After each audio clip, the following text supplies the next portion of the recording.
Now, you will have heard that impeachment proceedings, or at least the inquiry, is now being started up in the United States by the Republicans in the House to potentially move towards impeaching Joe Biden.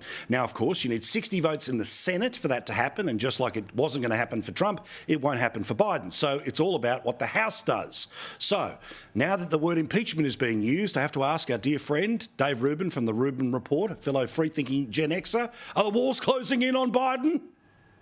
Paul, the walls are never closing in on Democrats because, as we've discussed before, Democrats have the one great privilege of America, which is democratic privilege. It means that if you have a D next to your name, you can get away with pretty much anything. And look, the impeachment in and of itself, now that McCarthy is moving ahead with this thing, it will not go anywhere. As you just pointed out, when the Democrats did it against Trump, they didn't have the Senate, so we sort of knew it wasn't going to go anywhere. And this isn't going to go anywhere because the Democrats, the Republicans don't have the Senate. So it's the same game.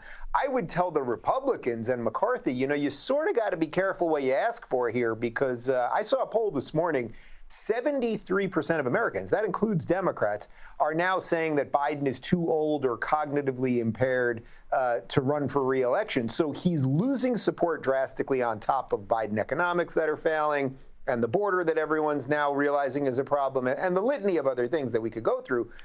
Why would you do something that's going to gin up the base? Why would the Republicans go out of their way to make this guy look like the sacrificial lamb and get more people to support him? I do not know the answer to that. Do you think that now that it moves to this next level, that it forces the media to have to cover the revelations of the inquiry? So that might be it, right? That might be it. That if nothing else, McCarthy's calculation is, okay, we know we have this smoking gun here. We know that Hunter Biden was working for this Ukrainian energy company. We know they were funneling money to Joe Biden. We know that Hunter got the job because of his dad's connections as vice president at the time, et cetera, et cetera.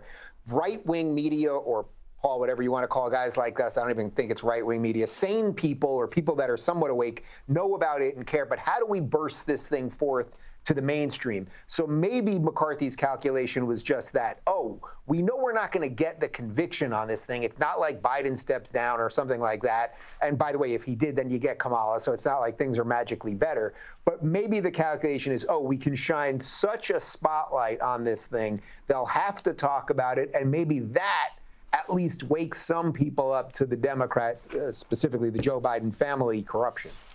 The polls now can see that he is not up to the job. Now, this is part of a wider issue that's happening in Washington, where, frankly, there are too many people in Washington, from the president to the head of the Republicans in the Senate to the senator from California, where, frankly, Washington has become more of an old folks' home than a place that actually governs.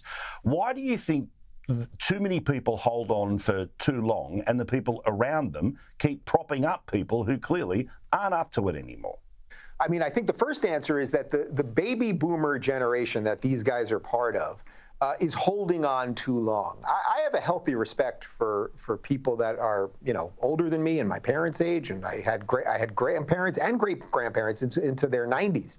But that does not mean you should be operating at the highest levels of government. The idea that Nancy Pelosi, who, if I'm not mistaken, is 83 years old, is running for re-election, go be a grandmother. What is Joe Biden at 81 thinking about running again? Sometimes you can put down the reins and hand it to the next generation.